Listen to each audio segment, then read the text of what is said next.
Bonjour et bienvenue sur Mon Financier. Nous sommes le mercredi 3 juin. Je m'étais promis de plus rien dire sur la Grèce tant qu'on n'aurait pas un deal ou un accord, tellement on n'y comprend peut-être vraiment rien. Et on répète, c'est le jour J, le compte à rebours a commencé.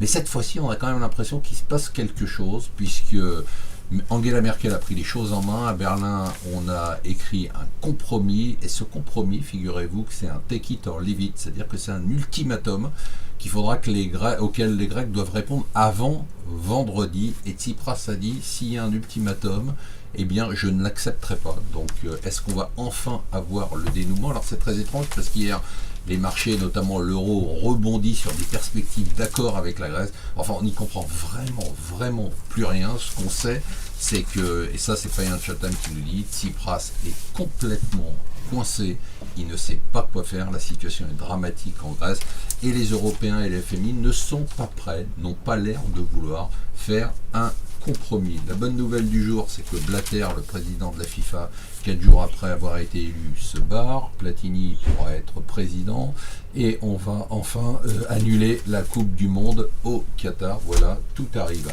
Alors, qu'est-ce qu'on fait en France quand on a 5,6 millions de chômeurs? On crée des emplois fictifs. C'est ce que va faire le gouvernement avec 100 000 emplois aidés. Savez-vous combien ça va coûter? Bien, les Échos vous le disent. Ça va coûter 700 millions d'euros par an. 700 millions d'euros pour 100 000 emplois qui ne servent à rien.